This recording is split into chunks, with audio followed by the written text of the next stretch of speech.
Welcome everyone to our next lesson in the Red Strike train-up sessions. I'm Yves, the designer of Red Strike, and in this video we will be covering detection on the strat map. This is a part of the strat map that you can see, and the first thing I want to explain to you are the units that are on the map. So for this example I have chosen a Soviet 295 Bear bomber unit that is trying to fly through to get to the United States. We will have a surface action group, a naval unit, a surface naval unit from the Northern Fleet that also tries to get through to sink the convoys. And we have a guided missile submarine, also of the Northern Fleet, that also tries to break through to wreak havoc on convoys that are going from the US to Europe. On the other hand, the Royal Navy has positioned the Sheffield Anti-Air Warfare Surface Naval Action Group right here. That should help to detect any air unit which will not be detected by the fixed radar sites on Iceland and on the Faroe Island. Let's start with explaining the installations that are on this strat map. So this is the legend of the strat map. What is going to interest us today is the Sonnebuoy hex, that's the SOSUS line. Each and every naval unit, submarine or surface, that passes through these Sonnebuoy hexes is detected. One can say that it's very high probability to be detected. It's a 5% probability not to be detected. And that, how do you calculate that? Roll 2d10. And if the sum of these two d10 is 6, that's a probability of 5%, they are staying undetected.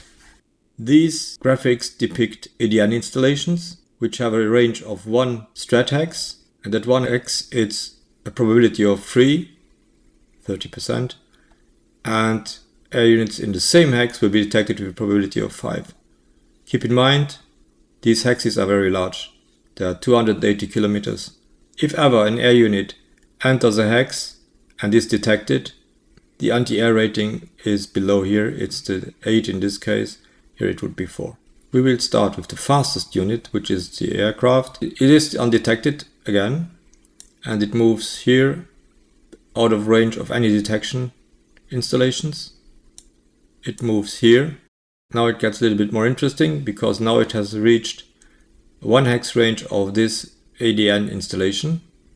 And we have seen that the probability of detecting an air unit at this range for a fixed radar installation on the strat map is 3. So we have to roll to see if we have detected it.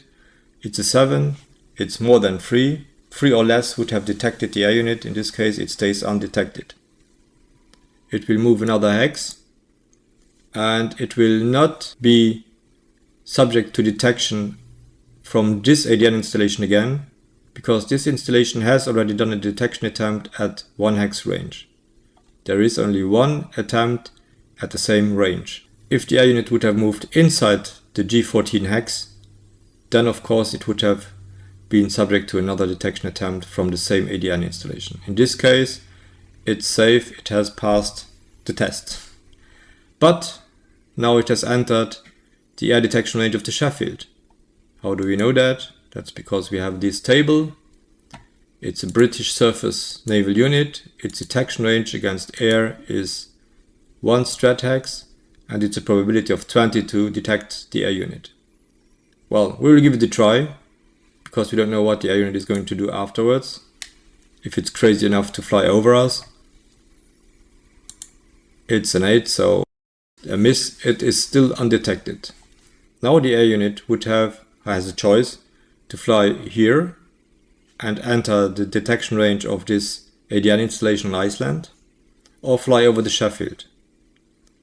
Having a look at the Sheffield, in the same hex, the same strat hex, it has a probability of 7 to detect the air unit, and as we have seen, the fixed radar installation on Iceland has only a detection probability of 3 at a 1 hex range. So the best for the Soviet bomber pilots is to fly here, try to pass by the Iceland ADNs, and they have passed the test.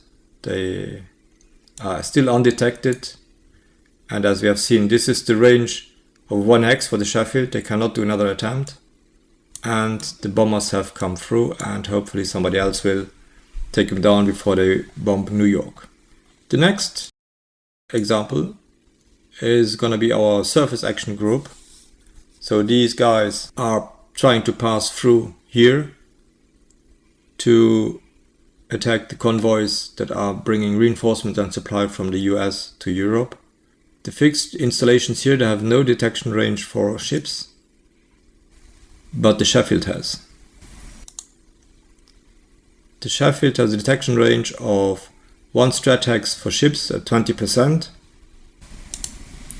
So now it's too far away, but now the ship is reaching the sonobuoy hex. But as we have seen in the sonobuoy hex, we have to check if it is detected or not. The probability is very high to be detected, but we will still try to. So 2d10 and the sum must not be 6. 2 and 10 is 12, so it is detected. Had we rolled a sum of 6, so for example 2 and 4, it would have stayed undetected and could have moved further. So the sonobuoys have already detected it. If it would not have been detected, the Sheffield has detection range of 1, as we have seen, 1 strat hex. Detection against surface unit 20%, we could have rolled against that.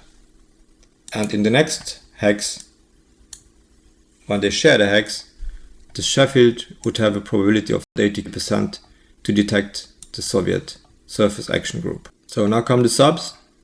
Subs again, we suppose they're undetected. They may not be detected by the air defense network installations. They enter the sonobuoy hex. We roll again. Well, 9 plus 6 is 15, so they are detected automatically. Supposing that it would not have been detected by the sonobuoys, the Sheffield, could it have detected the submarines at 1 hex range? Nope.